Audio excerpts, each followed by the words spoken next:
Welcome to Product Knowledge, the podcast about marketing products that improve people's lives. I'm Andreas Schwabe, Director of Media Services at Graphos. 7 episodes ago, in our 4th installment, we did a flyover of intellectual property with Erica Murray, an intellectual property lawyer and Director of Innovation at PCK Intellectual Property in Toronto. In this episode, we cover the intellectual property subtopic of licensing. Licensing happens to be the specialty of Trevor Prentice, an intellectual property strategist. As a consultant, he's had the opportunity to work with businesses in virtually every industry and circumstance. In this conversation, we get a clear definition of licensing, but Trevor Prentice also explains how a good licensing strategy can benefit virtually every business and even propel a new product forward. We talk about how to decide what to license, valuation strategies to figure out what your product or process is worth, what you can license, and more. What's clear is talking to an IP strategist like Trevor Prentice can contribute to your bottom line and make issues around intellectual property easier to navigate. Trevor Prentice joined me and Graphos CEO Laurier Mandan in the Graphos studio, and we started by asking, what is an intellectual property strategist? So I'm not a lawyer, but I help clients, entrepreneurs, companies with the strategy surrounding their intellectual property. So should they be considering like intellectual property? Usually the answer to that is yes, but more specifically than that, what types of intellectual property should they be considering? Do they have some potential to file a patent on some of their inventions? Usually most companies should always keep in mind filing a trademark. That's one type of intellectual property on their brand. And maybe copyright or trade secret or any of the other types. So that's where I help people figure out what type of intellectual property should they be looking towards and, how.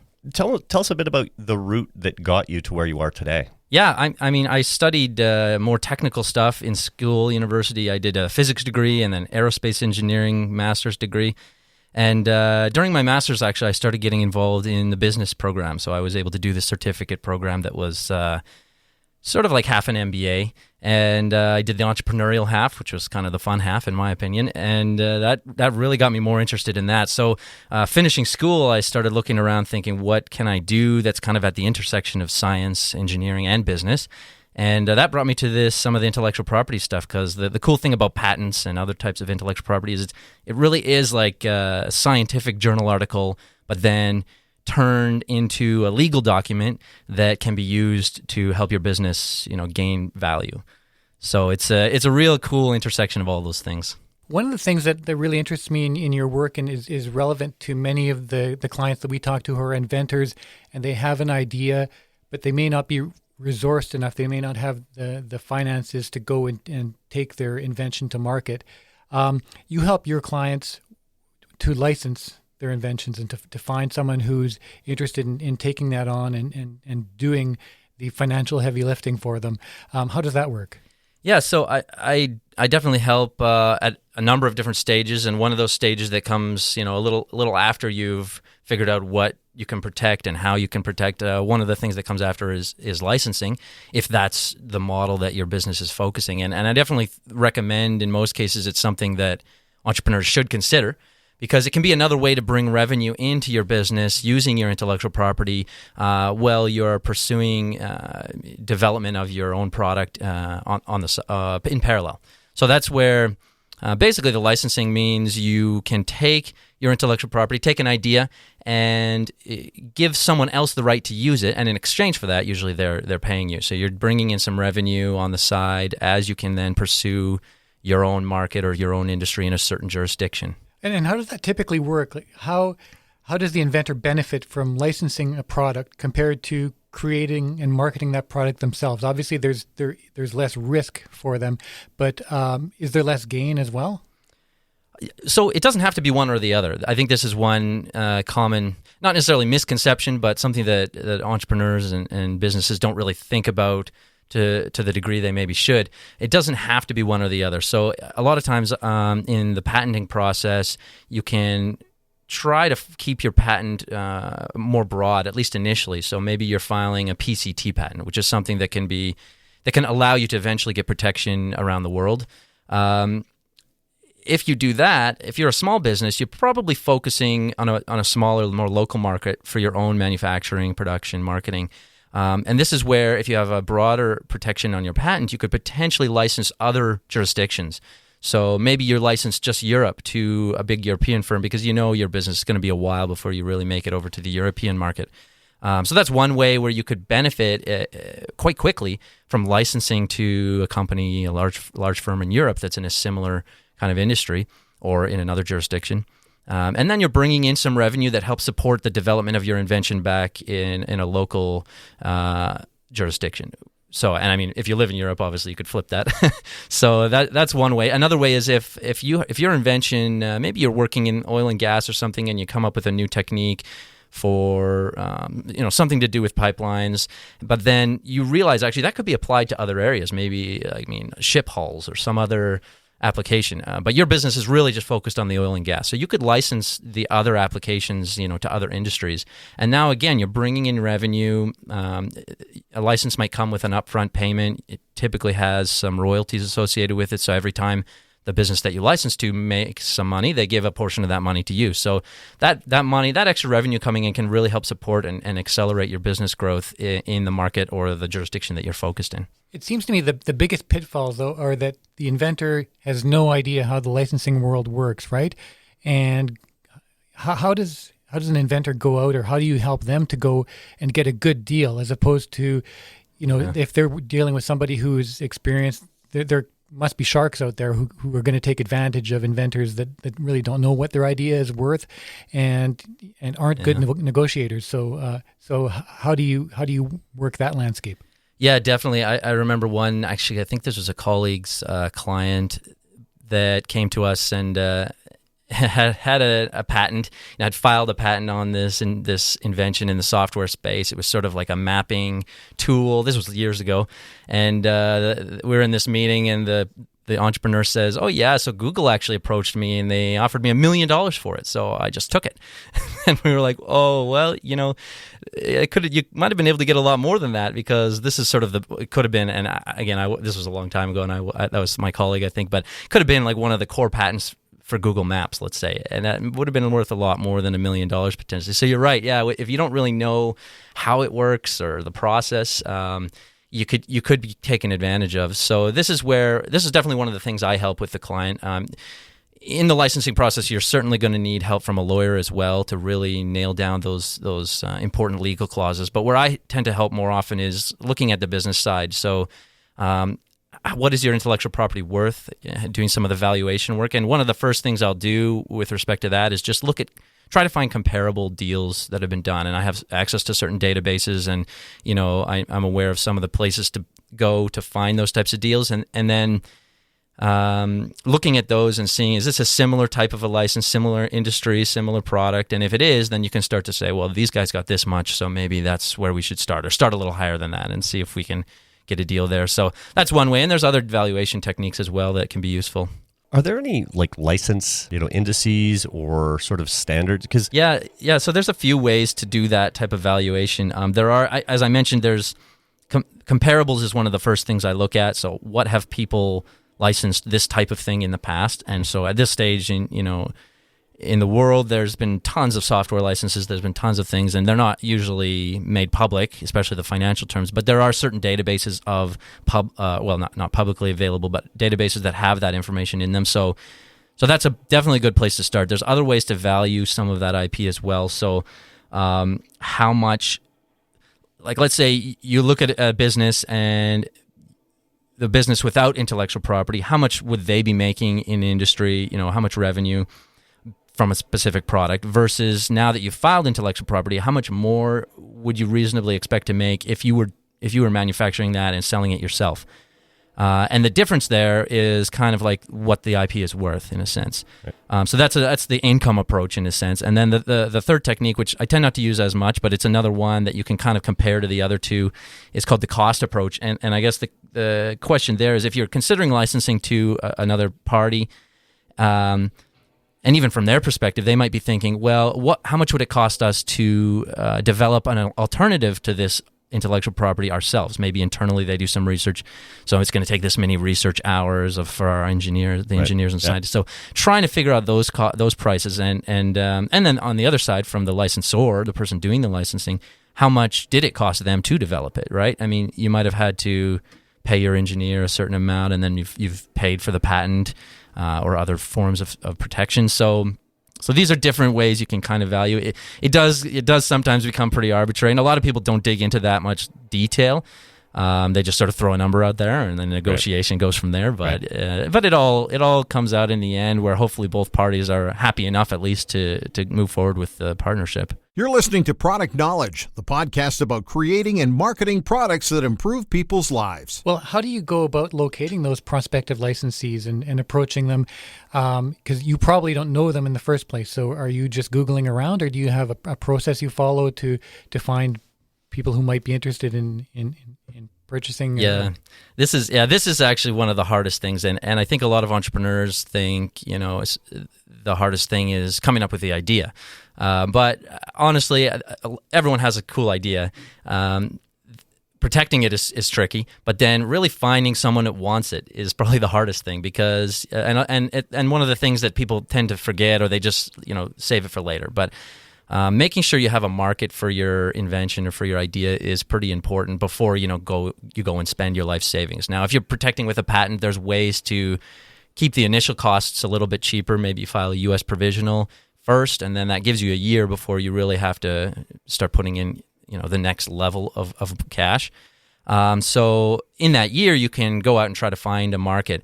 Now, the best way I find is just to have to take advantage of your own network. So entrepreneurs, I'll give you an example, maybe someone coming from the oil and gas industry again, just because that's an industry lately here that we've had some, a bit of a downturn. So I see some people coming out of that industry, maybe they got laid off or something, and they've got all these ideas because they've been working there in that industry for years, right? And they see how it's done, and they've been doing it this way that they're like, I could be doing this better.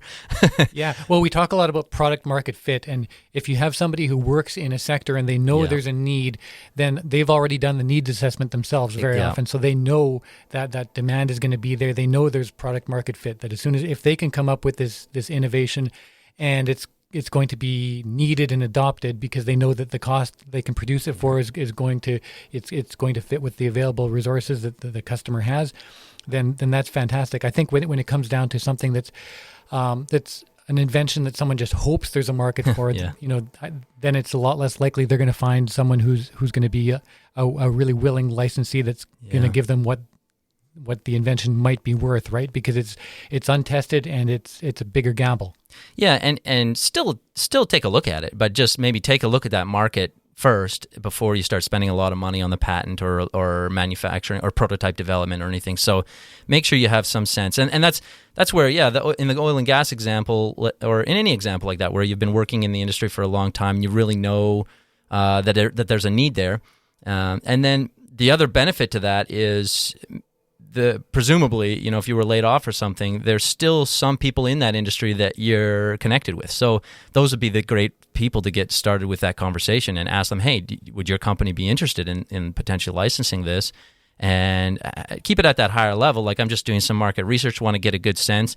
And then maybe they refer it up to their manager or to the technology licensing team in the company, and now you've got that relationship already. So that's really the best way to get in the door and get started with licensing. If you don't have those types of connections, that's not to say it's impossible. You can start sending, cold emails and making cold calls, but it's going to be a lot trickier. And you got to build trust, right? Because when you have the relationship already, then you're starting at an elevated level with that trust compared to the stranger out of an email, out of a cold email, out of the blue. Yeah. So let's imagine you have your client comes to you and you do the valuation work and you manage to find someone who's an interested licensee.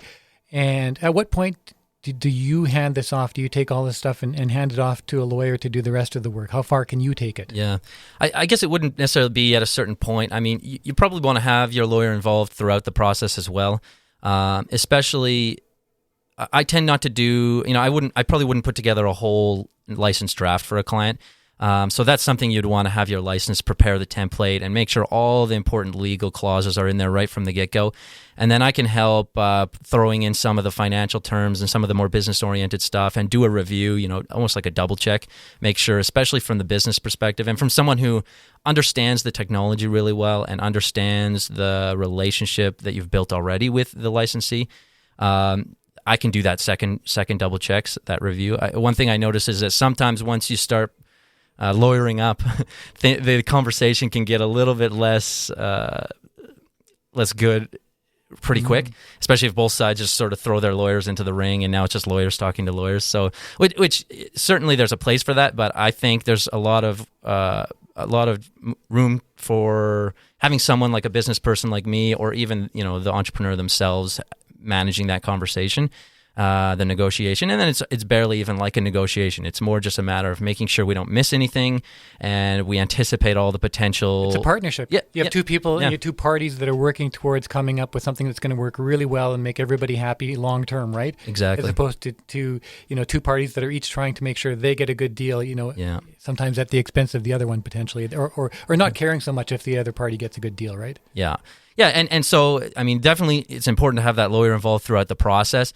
I can help with the negotiation and putting some of those business or financial terms in, and then once, the two parties come to a point where they think they're both pretty happy with it, then certainly have a lawyer review to make sure that again, there's nothing like on the liability side or the warranties that are missed, some of that more legal stuff, because that's really important too. And it does come up, you'll always plan for a good relationship in the long term, but if something does go wrong, it's important to have all that stuff in the agreement as well, the legal stuff. So for sure. Our Graphos product clients come to us at almost all over the place, in their journey. Some of them have an invention that's ready to market and sell. Some of them have sketches on a napkin. So it really is all over the place. At what point should an inventor or the owner of a product business first reach out to you?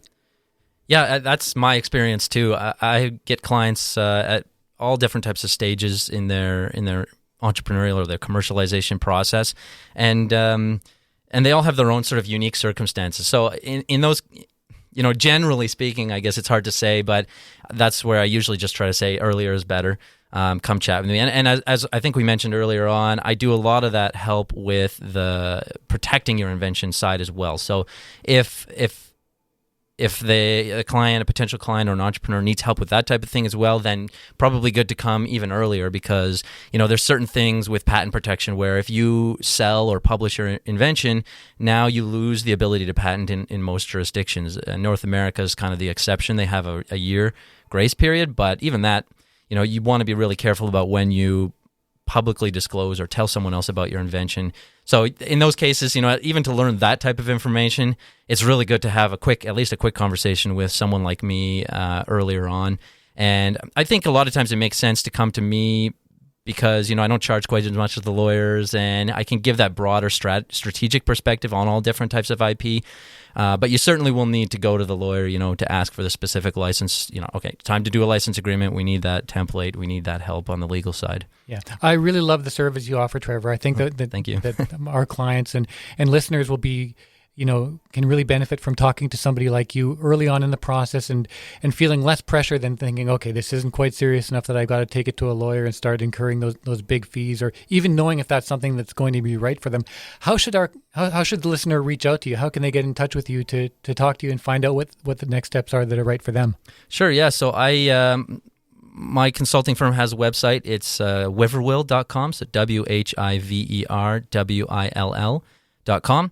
And that's probably the best place to start. And my email address and phone number's on there, so feel free to get in touch. And I'd love to chat with anyone. Yeah, I always have a lot of fun learning about people's inventions and helping them through this process. So, it's always, I love having that conversation with people. Fantastic. And we're going to put that in the show notes as well, so you can go in there and get that web URL. It's not the easiest thing to spell. Yeah, no.